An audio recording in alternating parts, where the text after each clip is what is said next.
Greetings. Live long and prosper. I'm Chaplain Danish House, speaking to the folks of Starfleet Command, wishing you a happy Thanksgiving here in 2018. I've been doing a bunch of thinking lately about what it means to celebrate a holiday. Where does the word holiday come from? The derivation of holiday is from the two words holy day, a holy day. And I've been thinking about what is it that makes a particular day holy? Don't let the word holy throw you. Holy just means different or special. It also can mean pure and righteous. But the particular thing that makes a day holy is that it's weird, it's separate, it's different, it's distinct, it's set apart. So what is it that makes a holiday, a holy day, different, distinct, and set apart?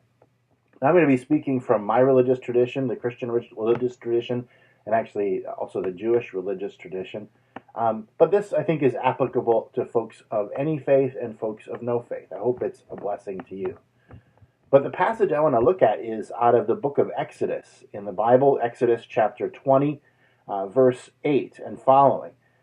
This is in the passage of Scripture traditionally known as the Ten Commandments. And it's the fourth commandment. It says this: "Remember the Sabbath day to keep it holy. 6 days you shall labor and do all your work, but the seventh day is a Sabbath to the Lord your God. On it you shall not do any work, you or your son or your daughter, your male servant, your female servant, or your livestock, or the sojourner who is within your gates. For in 6 days the Lord made heaven and earth, the sea, and all that is in them, and rested on the seventh day. Therefore the Lord blessed the seventh day and made it holy."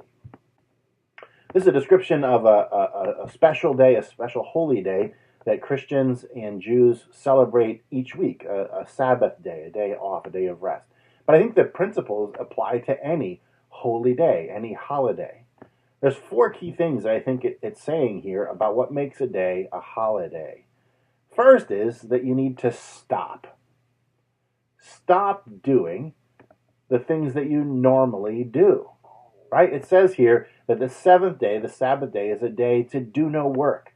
A holiday is a day when the normal things that you do every day, you don't do. It's set apart. That's what makes it distinct. That's what makes it strange. That's what makes it weird. A holiday is a day on which you do no work. You stop the things that you're normally doing. If you just continue doing everything you normally do, it doesn't really allow the day to be distinct. Here on Thanksgiving is a holiday. It's a day off for most members of Starfleet Command, I would guess, when you're not going to work.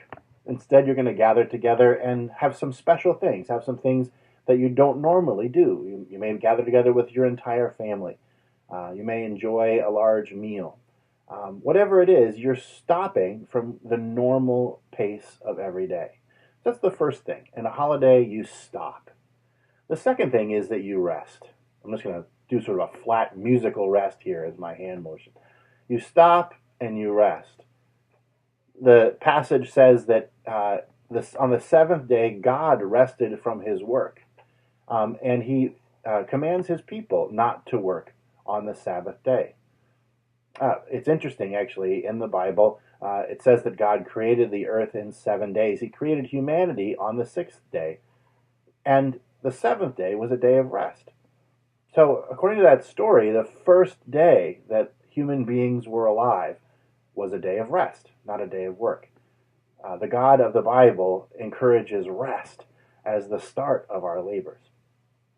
Now, in the book of Deuteronomy, later on, a few books later, God repeats this command, and the reason he gives there is that the Israelite people were slaves in Egypt. And in Egypt, when you're a slave, there were no days off. There were no days of rest. It was 7 days of work, just go, go, go, go, go. Because what matters for slaves is what they can produce. But God said, no, you get a Sabbath day because you're not slaves anymore. I wonder how many of us treat ourselves as slaves by working 7 days a week, 24 hours a day. On a holy day, you stop. On a holy day, you rest from your work. The third thing it says is to delight. It says at the end of the passage here that the Lord blessed the Sabbath day. The Sabbath day is a day of delight. A holy day is a day of delight. I know that many of you are going to gather together with family. What a delightful thing it is to gather together with family. Just stay away from discussing politics. That might take the delight away from the day.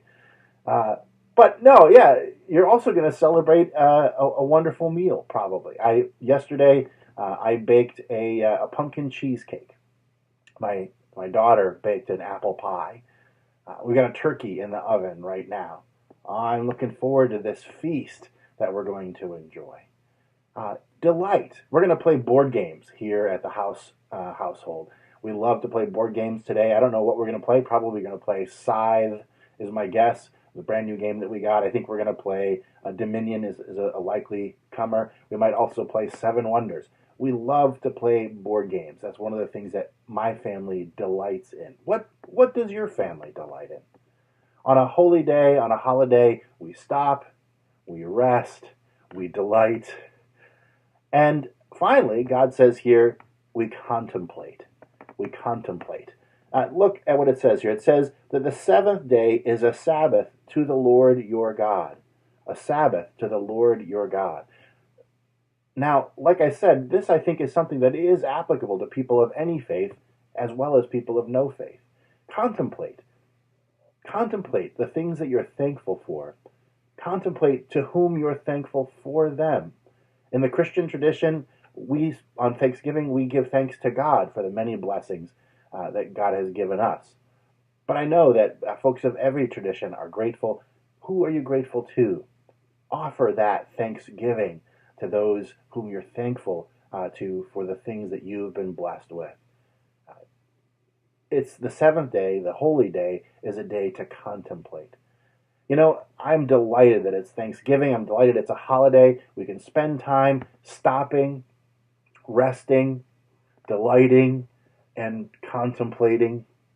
But wouldn't it be great to do something like that regularly? In my tradition, again, a holy day, a Sabbath day comes once a week. If you're a person who works yourself to the bone, I would encourage you to consider taking one day a week to stop, to rest, to delight, and to contemplate the things that you're grateful for, if at all possible. But certainly today, I hope and I pray that you have a wonderful and a happy, a delightful, a restful Thanksgiving holiday. God bless you. Live long and prosper. This is Chaplain Danish House for Starfleet Command.